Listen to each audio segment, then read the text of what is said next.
Hello and welcome to the Intel Brief. Today is Thursday, the 9th of July. I am your host, Daniel, and today we're going to talk about the US has struck 90 targets in Iran in a second wave of strikes. Albania's Prime Minister is defending a €4 million payment to help a Kanye West concert. And Trump has signaled openness to selling F-35 jets to Turkey. So firstly, US Central Command has said that it struck 90 Iranian military targets overnight in a second wave after Tuesday's strikes on 80 targets. The targets included air defense systems, coastal surveillance, missile and drone storage, as well as naval infrastructure along Iran's coast. CENTCOM says that the goal is to degrade Iran's ability to threaten shipping in the Straits of Hormuz. So what? I think this likely signals the start, or at least the intention to show that they're willing to start a sustained campaign against Iran's coastal infrastructure, if not even deeper into Iran, and that this isn't part of a one-off attack. I think this likely clears the way for further strikes. They definitely targeted defensive infrastructure here, while also targeting things that threaten the Straits of Hormuz.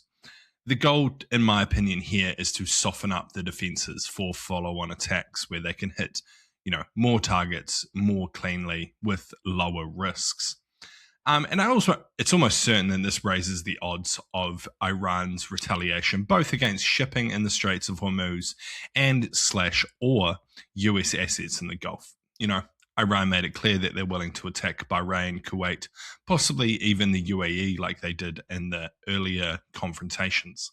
So I feel it's likely that we're going to see, retaliatory strikes from Iran.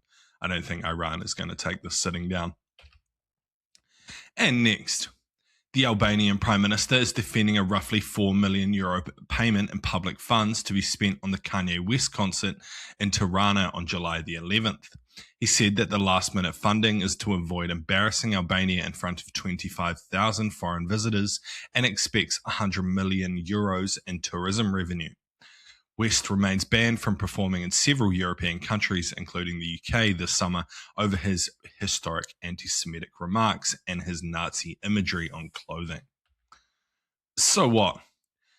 For those of you who don't know, there's been significant protests in Tirana against the government due to corruption around the selling of an island, kind of the gifting of an island to Jared Kushner for the building of a resort. And I think this likely deepens, the resolve of these protests. It's just more government spending on shit that they don't really need to be spending it on. The concert should be able to fund itself. It shouldn't need a €4 million public payment to help it stay afloat. And I think it hands critics an easy target. He's banned elsewhere.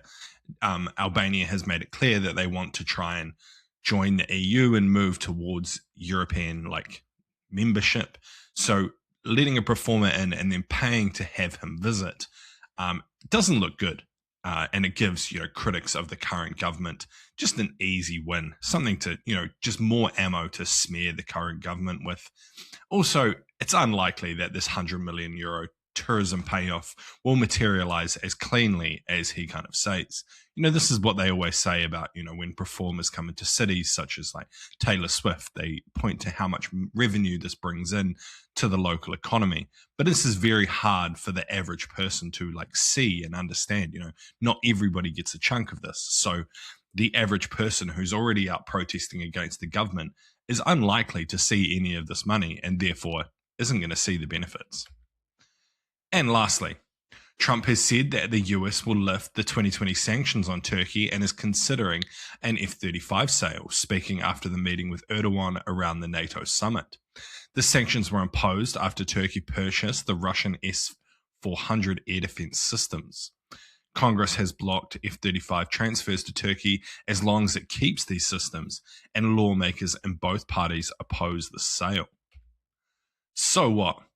I think this is likely a first step to a deal being done rather than, just instant sales of F-35, as even Trump stopped short of approving the sales on the spot. It's unlikely that Congress is going to drop this opposition without Turkey giving up the S-400s. From my understanding, the biggest issue with them is, Turkey is going to have to allow the S-400s to understand that the F-35s aren't enemy fighter jets, as they're kind of designed to do. And this information could be fed back with targeting data back to Russia so that Russia can understand how to more easily target the F-35. So yeah, a big risk there. And something that's kind of understandable. The F-35 is designed to, destroy this air defense system particularly and avoid it at all costs. So giving it any kind of targeting data is just handing it more ammunition. And it's highly likely a green light would mark the biggest reset in US-Turkish relations in years. But we haven't seen it yet. But anyway, that's been the Intel Brief. I've been your host, Daniel, and I'll see you again tomorrow. See you!